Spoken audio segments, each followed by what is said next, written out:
we have in studio, which is always fun in studio, we have a friend of mine, and a longtime activist in Dallas, Texas. We have Russ Ramsland.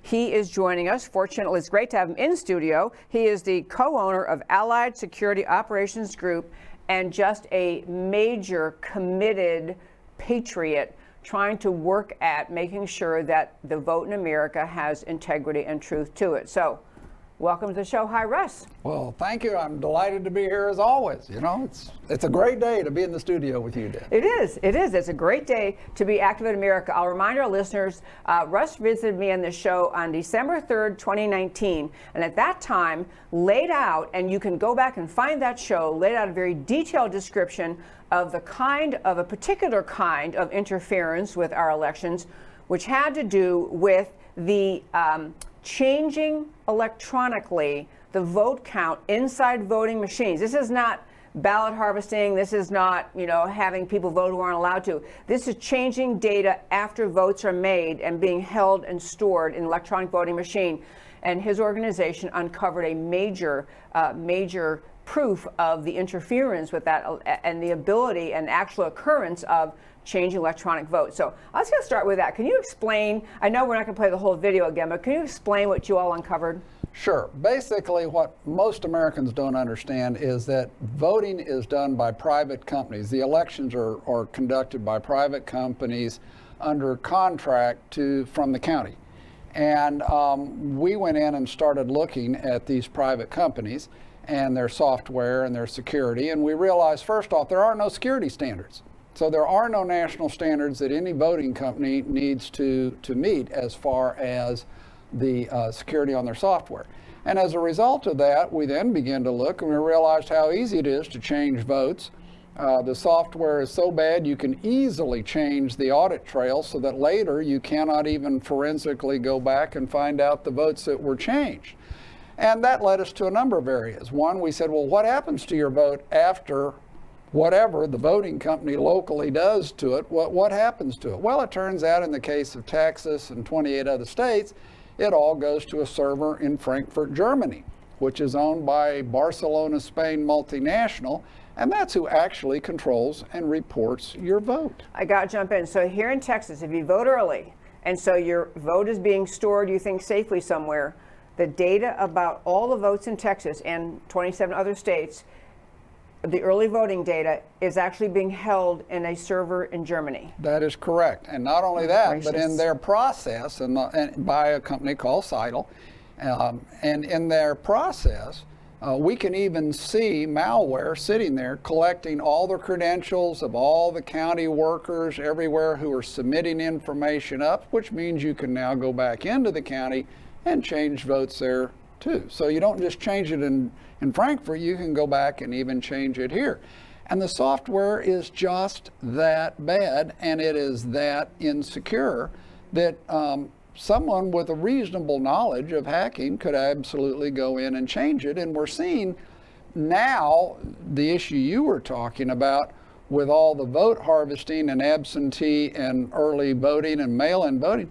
We're seeing what happens when software that is that bad gets out there.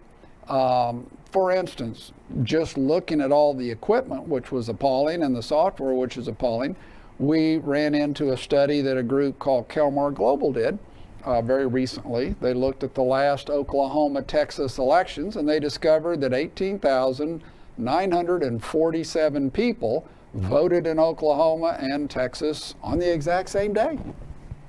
On the exact same day. Well, you can't drive from Texas to Oklahoma. But you had to drive all over Texas because they voted all over Texas. Yes. So you can actually see that in data you look at. Yes. Oh, yeah. We've got the whole list of them.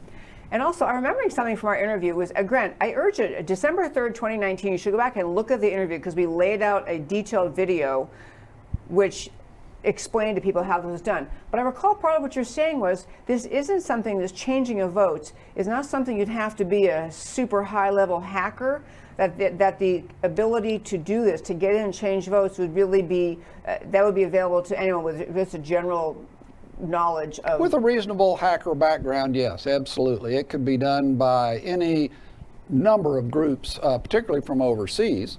that would want to, and not state actors, but individual private hackers or organizations. Mm-hmm. And you know what's so clever about that? I hate to use a nice word like clever, but if I vote early, Yeah. I think I know how I voted, and I know. But once that vote has left the machine where I voted, I have no further ability ever to find out how my vote was counted. I mean, no one ever knows that their vote was changed. No, and not only that, but we have bigger problems than that. Right here in Dallas, we have what are called ghost voters, we have phantom voters, and then we have purged voters. What are all those? Well, a phantom voter is when you, Deb, go in to vote, and you get signed in the poll book, and then you go cast your ballot, but your ballot gets attached to some other person. And so someone had to manipulate that to do that. Yeah. I said that was the one you're calling phantom? Those are phantom voters. Okay. Now we also have ghost voters. And ghost voters are people who live and vote from your house that you've never met and never seen. And a lot of them are from outside this country. And they are all through the voter rolls. In fact, the Open Secrets people were good enough. We work with them a lot, and they're top notch. And they were good enough to develop a little tool so that you can actually go and plug in your street address and see who else lives and votes from your house that you never know or heard of. So that, for example, that particular kind of cheating, somebody has to be, I mean, someone's doing that. Someone's saying, I live in Venezuela, but I think I'll try to find a place to vote. You just find a random address. Oh, yeah. So how does that get cleaned out? How can you clean that out? Well, it's hard because the first people that raised the issue, and we went in and started looking at it, we found out there were 3 ghosts that lived at their house, 1 in France and 2 in Australia. And they went into Dallas county elections and said, you need to get rid of these people. We've never heard of them. We don't know who they are. And they're still on the voter rolls, and one of them has already cast a vote. So the county election official in Dallas knows about this. Oh, absolutely. Tony Pippin's pool or someone on her team. Yeah, absolutely they do. They know about the phantom voters, which means that you can no longer reconcile who's checked in and who actually voted. The system is supposed to be set up that when I check in, the system is aware I've checked in, and then once I vote, is aware of that. And it should track you all the way through. But that's not what's happening. And not only that, not what's happening, but we're seeing people with no voter ID voting. Lots of students over at SMU are voting, and they're not on the rolls, and they have no VUID. So the VUID being the voter that is your identity. Official voter ID number, and everyone who is a legitimate voter and that is on the voting rolls and has a voter registration card should have a VUID. So that particular problem is on the clerk or the judge at the election location, because they shouldn't let you vote without a VUID. They shouldn't, right? But what's happening is people at the polling places are turning off their modems that correspond with Dallas. You see, the whole system is on the internet. This business that it's not connected to the internet is so much garbage because it is completely connected and run through the internet. So that the people at the polling place turn off their modem if it's too slow or it's not responding, and they're just letting people check in. Or in some cases, it turns out Dallas County is turning off their modem at their end, and the guys at the polling place may be up, but Dallas County isn't up. They have no choice unless they want a line around the block or two, but to go ahead and let people vote. And now we're seeing purged voters. Okay. Well, that should mean, the particular example you're just using, that should be a person who doesn't have a voter ID number should be only allowed to cast a provisional ballot. I mean, that's how you deal with them, right? But they're voting. Voting, real voting, not provisional. Oh, yeah. No, they're real voting. Okay, so we had phantom is when people live at your house you didn't know. No, those are the ghosts. Oh, that's the ghost lives at your house. Okay, yeah, okay. The phantom is when I vote, but when it comes out the other end, your name is on it as having cast the ballot. So who's manipulating that? That's inside the system. And right now, ES&S that counts votes in Dallas can't explain what's going on. So you've raised this with them. It's been raised with them. Mm-hmm. So they're aware of it and they have no answer. They have no answer at this point except to say, oh, well, we're going to fix all this. Well, one of the ways they're fixing it is they're purging voters. Now, when we started tracking all this, what we had to do was take an entire voter record and attach an identifier number to it, because what was happening, and we saw it first in Harris County, what was happening was you get a list of who's voted today, and we can put that in a database, and then tomorrow you get a list of who voted that day, but then on days 1 and 3 you see the same person vote. Well, that's a problem, because now you're seeing a guy literally double voting. What Harris County did to cover that is that they quit posting lists by day, and they just post a cumulative list. So they dedupe it. Yeah. Well, now they post a cumulative list that doesn't add up to the 3 individual days that it's supposed to accumulate. And the reason is that now in the cumulative, they're striking voters. Yeah. But you don't know why they're striking them. They may be striking them to hide double votes, or they may be striking the wrong vote. For instance, if you go in and give a real vote, but someone has a mail-in ballot that they mail in your name, how does Harris County know which one to strike? Well, that's what I know. I have been reading about people in this election cycle going in to vote in person. They say, "Oh, our records show you've already voted." Absolutely. And I know if you are the voter, I mean, you have to press and say, "No, I didn't," and if you press long enough, I suppose they'd let you vote for real as opposed to provisional. But then, well, whatever vote was attributed to you is still going to be counted. What happens is if you go in and they tell you, "Oh no, you voted," and you know you haven't, then you just have to stay there and argue long enough to get them to actually call Dallas County. Now, at Dallas County, they can say, "Oh no, you're right, that person and voted." For instance, we had a guy came in day before yesterday, and he said, "You know, I just went in and they told me that I'd already voted." I said, "No, I haven't voted." And they said, "No, of course you have." And they said, "No, I haven't." "Well, it shows on the poll books you have." Well, he argued, and they eventually called Dallas County. And Dallas County said, "Oh, no, he hadn't, but his wife has." And he said, "Wow, that's fabulous, because, you know, she's been dead 5 years." Okay. You know, all these, first of all these anecdotal stories make, and I'm not saying anecdotal is incorrect, but they're little stories, and people say, okay, so there are a few fluky things, who knows how this happens? Someone checked the wrong box, they got a mail-in ballot, and they checked this box that should have been there. But those things are obviously very troubling to people. But I think the larger thing is that the availability within the system of someone determined to do something, determined to hack. I probably never gonna have a perfect election where you know every single vote was correctly cast and no one who wasn't supposed to vote did. But the capacity to interfere with the vote electronically or any other way is a far bigger problem, and seems that should be addressed by the voting authorities. The operators of these systems can change the votes. I mean, think about it, Deb. On October 16th, Dallas County purged 46,000 voters, I think, votes. Now think about that. That means the operator down there has gotten to purge 46,000 votes. Okay. In Harris County, now they use HART, they don't use ES&S.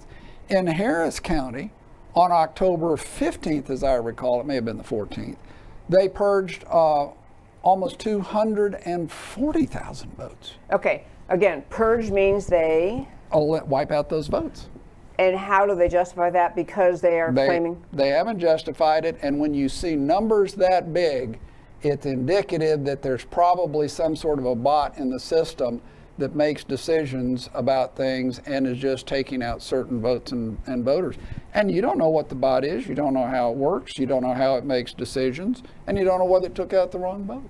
Okay, so in Dallas you mentioned 46,000? Mm-hmm. Okay, so that means literally 46,000 people in Dallas County have already voted, they have purged their vote. Actually, no, a whole lot more than that have voted. I think at this point, the last number, as I recall, was about 100,000 total purged votes. But the person who would be forced to justify it, their answer is they're purged because they were... They can't explain it yet. The system, I mean, who does it? It seems like an action someone has to take, right? ES&S, the operators. As the system operators, the people who are actually conducting the election electronically here is ES&S. It's a private company. Okay. And the reason that we got this mess really goes back to 2002. There was the Help America Vote Act, and it came about as a result of the hanging chads. You remember those? I do. And so what happened was Congress, in its brilliance, did the Help America Vote Act, and they put out billions of dollars so that all these counties could buy all this electronic equipment. But there's no standards, there's no security on the systems. It's pathetic, and it's just gotten worse and worse and worse as it's gotten bigger and bigger and bigger. And now there is not a single system in use in the state of Texas that actually conforms to Texas law. For instance, Texas law is very clear. Texas Administrative Code is very clear about this is what is required in an audit trail. There is not a voting system in the state of Texas that complies with that. Okay, so to remedy, actually, I still want to get into discussing what you were saying before we started about what you've been watching in Houston, what's going on there. But if you all, I mean, your organization has been diligent researching this, documenting it, making it available so people can understand it. Do you have a list of suggestions, a list of legislation that should be changed or practices that should be changed? And how this is so unacceptable. Oh, it's totally unacceptable. Yes, actually, we have quite a few suggestions. The first one at the state level is make the Secretary of State follow the law. Right now, every Secretary of State issues all these waivers. They authorize the use of all this equipment that clearly doesn't meet state law. And it's completely out of control. And Texas is not alone in that, although we do have very serious problems in that regard. And so first, the state needs to follow the law. Secondly, we have suggestions about monitoring the communications between various servers that go on in the election system so that in real time you could capture votes being changed.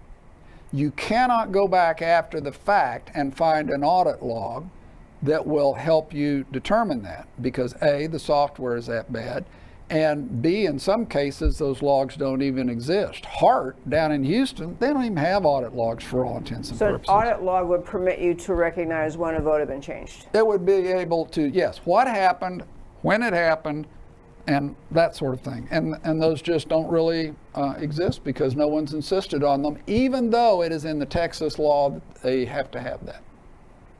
Wow. You know, it's an amazing thing. I think that, you know, so many people in America, obviously we just pride ourselves on being a representative democracy, a democratic republic, that we vote and we create our government.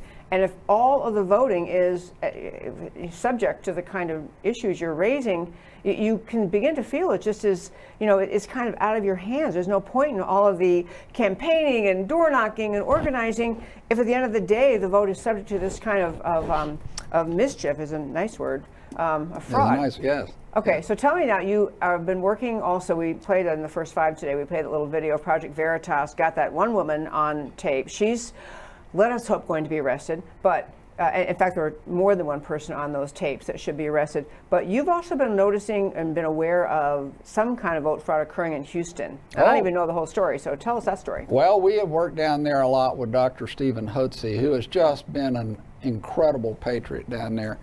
And they came across, they actually have a team of about 20 investigators on the ground, ex-FBI, ex-law enforcement people with 20, 30 years, all of them.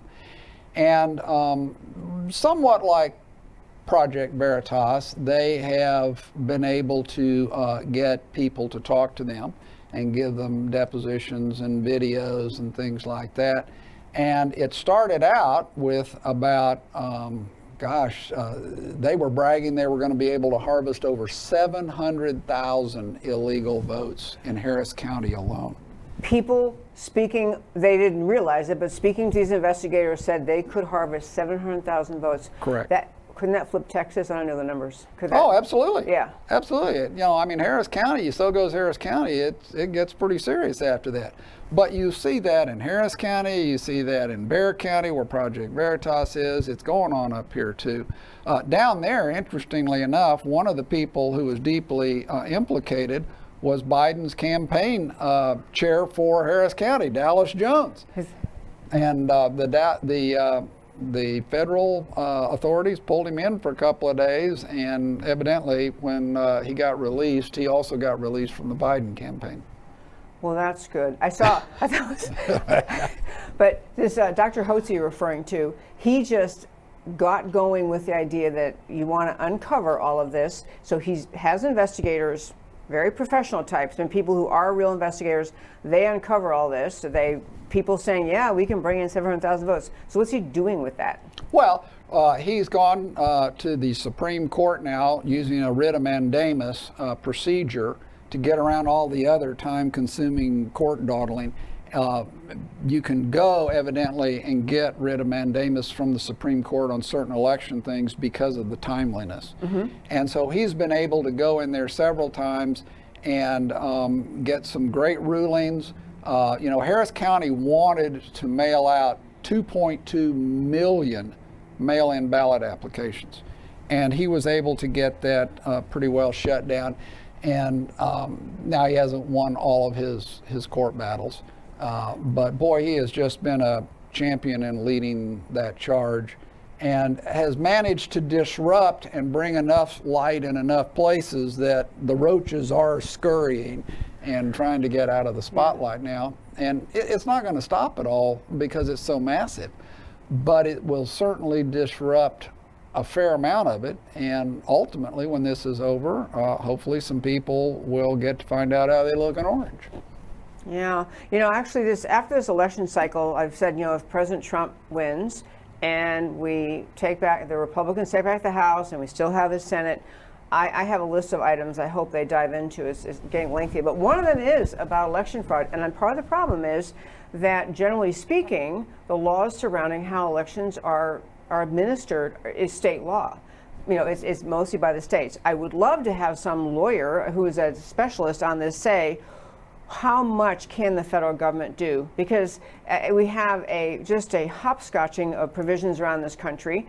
And I mean, I don't think we have to have federally run elections, but no. but I do think that from the federal government to say for elections to count for federal office, you know, things like a voter ID, things like citizenship. I mean, just basic things that are just not peculiar to that election. They're not the administration and what dates precisely you have early voting, but those larger issues that will actually take us a long way to getting more confidence, at least, in the election system and maybe even more accurate elections. I'd love to see that in the federal level. But we are on all election fraud issues, we're dealing with state law. And so you're forever having. Correct. So where are we in Texas? I know Well, in Texas, we're not trying very hard. Unfortunately, you know, there is, I believe it's called ERIC, is a database that will tell you, for instance, of all the people on your voter rolls, what other state they're also registered to vote on, so that you wouldn't see the 18,947 people in Oklahoma voting both states on the same day. And Texas doesn't subscribe to that. And it doesn't purge its rolls on that. And it doesn't purge rolls at all. In fact, it's very, very hard, it turns out, as my friends found out, to go in and get ghost voters out of your house. Okay, so this is a system that Texas could subscribe to that would do that automatically for them, say, hey, by the way, this list of voters also appears somewhere else. Correct. And so that would take an order to the legislature. That would take the legislature passing a law mandating that the Secretary of the Election Department does that. Correct. Right? Correct. And the point, though, as I get back to, is simply that it's not enough to pass laws if there are no teeth in the laws, if there's no repercussions if you violate the law, and if you allow a Secretary of State's Elections Department to keep issuing waivers, whether they're official waivers or they're just emails that say, no, go ahead and let them do that. Because in a county, when you get an email from the SOS Elections Department that says, oh, that's okay, probably let them do that. They take that like an official waiver, but it doesn't show up inside the SOS as an official waiver. There's a lot of that going on. It doesn't show up inside the what, isn't? Inside the Secretary of State. So that if the Secretary of State went to her elections department or his elections department and said, you know, show me all the waivers we issued, well, there really might not be very many. But the truth of the matter is there may be 60 or 70 emails that have been sent out that were treated like waivers by the local people. When you're talking about waivers, you're saying permission given for an individual voter to vote, to say? No. Permission for elections departments to do things that are clearly in contravention to Texas law. Waivers for compliance with Texas state law. Correct. Okay. Wow. Okay. So Texas, which, I mean, most people, I'm always bragging about Texas on this show. You know, it's generally speaking, I always say Texas is what America's supposed to be. It's the state committed to the idea of the Declaration of Independence, committed to the whole idea of the freedom of the individual, the whole notion of America.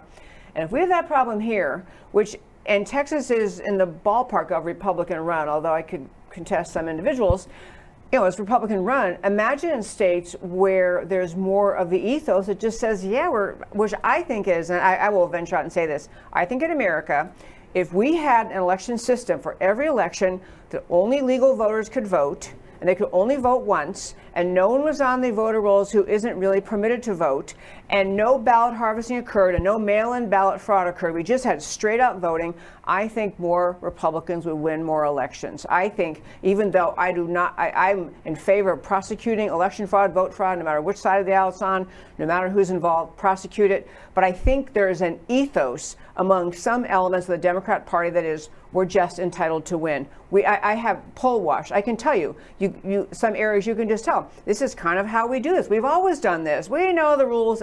This is what we do. There's an ethos there. So imagine if you're not Texas, but you're some state that has that ethos dominating your state legislature, you'll never get them to correct these kind of issues. That's absolutely right. But even in Texas, our elected leaders aren't really paying a lot of attention to this. I mean, we've got the governorship, the lieutenant governorship, the attorney general, the SOS, and all the legislature. And nobody is really getting out there and doing much about it. And it's ridiculous. But back to your earlier point, you are right, Deb. There needs to be some sort of federal standards when there is a federal election, because it's critical infrastructure. And that is what the Department of Homeland Security should be paying attention to. They have an entire area called CISA, C-I-S-A, Cyber Intelligence Community Administration, I think, that should be looking at these things. But where is CISA when you say, well, our votes are being held on a server in Frankfurt, Germany? Where is CISA going, wait a minute, what are our votes being held outside this country about? And those are the people who tell CNN and MSNBC and Fox News and everybody else who's winning the election. It's crazy.